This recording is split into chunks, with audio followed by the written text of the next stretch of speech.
Khususipun Ketua LPP RRI Surakarta lan sedaya jajaranipun menika tasih lenggah pinarak wonten ngajeng Pak Dalang. Wong janjine Pak Bambang Pak Ketua RRI ki arep mirsani nganti rampung mergo penasaran karo lakon Sekuntum Mawar Merah. Ayam, kok piye dadine? Ayam Bu. Intinipun matur nuwun sanget sebab dalu niki amarta sampun pikantuk izin dan juga kehormatan untuk tampil di luar gedung kesenian. Dados dalu niki wayang saged dipunnikmati kalih masyarakat luas ing kiwa tengenipun RRI Surakarta mriki. Aku mak keratap lagi wonten mriki sing wonten malah. Glondor muncul glondor. Yen saestu lho Pak Dalang. Dalu niki merupakan gebrakan yang luar biasa. Waduh. Dari sekian puluh tahun wayang digelar, sekian tahun nggih menawi beberapa tahun yang lalu pokoknya pun dalu. Papan pun nate 2023 no pinten niku nggih. Pun dalu. Nggih. Niki nembe niki dipun gelar wonten ngajeng tartamtu sedaya masyarakat mestinipun remen sanget to nggih Bapak Ibu? Nggih. Lah seneng banget to. Pulau Waru niku teng mriki pesimis lho, ora yakin. Iki mengko dan apa ora, sing mresani ana apa ora, sebab adate wonten jero mriku ning ternyata wonten mriki bludang penontone kathah, kursine mboten sedeng Pak Dalang. Nggih, nggih. Dadi cucuk lekku tombok bengi iki 2 juta ora apa-apa. Iya. Dados menika sebuah wujud kepedulian masyarakat Kota Surakarta terhadap kelestarian budaya wayang kulit. Pramila kula maturaken panuwun ingkang tanpa upami dumateng para penonton ingkang dalu niki sampun kersa rawuh. Nggih, luar biasa. Mugi-mugi ingkang kepareng mirsani ngantos tutup lakon dipun paringi tutup anggenipun momong dumateng anak putunipun sedaya. Nggih. Pisan kowe nonton yo. Nonton pisan. Ya, nonton. Gelar iki arepe rabi 2 tahun pas pisan. Kalau sing gerang jodok ning tamu duwe putu. Mangga duwe aral. Ayo. Nggih Pak Dalang. Kalih ngaturaken panuwun dumateng sedaya sponsor ingkang panjenengan sebutaken kala wau. Dalu niki ugi sami mirsani memantau streaming lumantar Kuntat di channel. Matur nuwun sanget Bapak-bapak sponsor. Semoga tidak bosan-bosannya panjenengan menjadi salah satu tonggak lestarinya budaya wayang di bumi Nusantara. Tepuk tangan untuk para sponsor luar biasa. Nggih. Ngoten nggih, sampun. Nggih.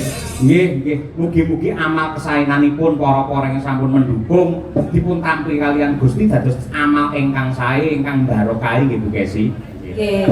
Nggih, arep ngaturake apa kira-kira sampean pengen nembang apa? Iya malah bingung kan nembang apa. Ya lah nang kene kudu nembang. Ya, kudu nembang. Yen sesuk harus umben sampean mungkin kur-kur ora masalah. Ayo. Mergo wis diantu-antu karo Pak Jokarno, karo Pak Gathok, ayo ngono kuwi lan uga Pak Topo lan sedaya kadang-kadang saka RRI dan sekitarnya. Ayo nggih. Sami ngentosi semanten panjenengan. Kelangananipun Bapak kula wonten Surabaya, Bapak Muhammad Suprapto. Menika wau SMS ngersakaken pangkur Semarangan. Wah, siap. WA. Nah, wong lawas sih SMS. Lek SMS apik iki surat menuju surga, nek negatif surat menuju selingkuh. Wonge teko. Nggih.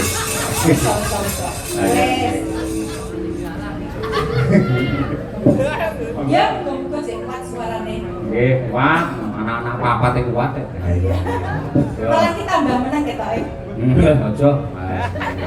Dadi brayut kok piye.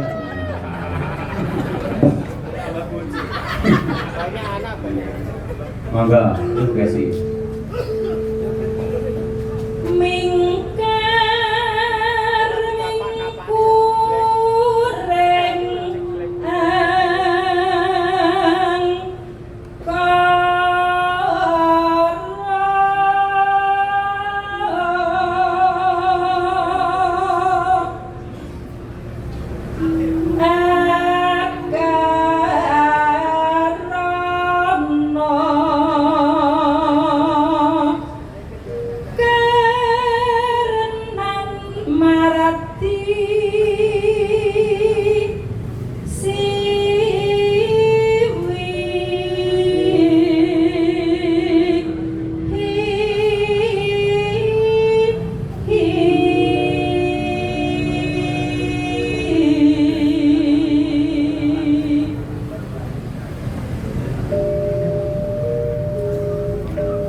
meneh Bu. Yuk.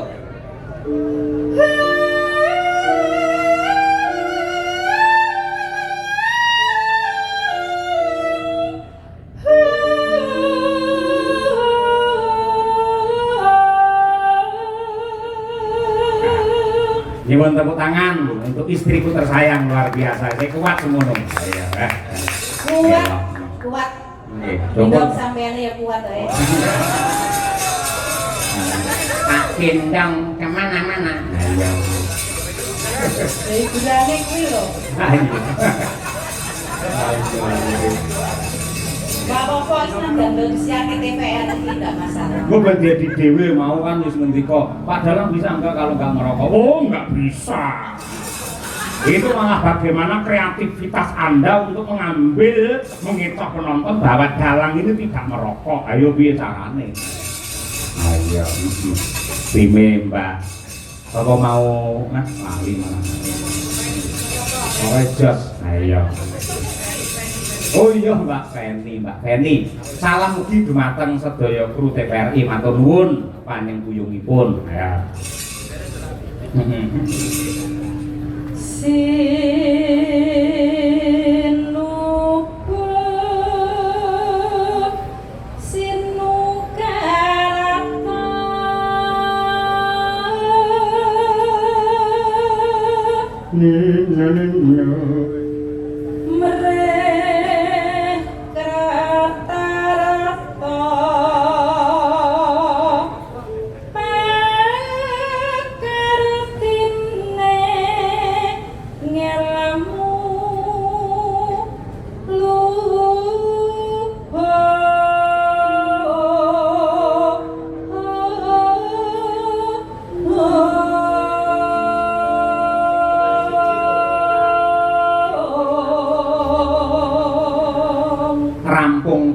Semarangan langsung mlebet sambung wanci dalu. Ya, wis ngembang anak wadon winong nawangsih. Wah iya nggih. Iki ya penggembare ning Amarta pirang-pirang. Oh, temen anak. Idola kok. Ya. Ya, Bu. Kang tumrap ning tanah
muga-muga pengasih saka Hyang Agung tetep lumintu marang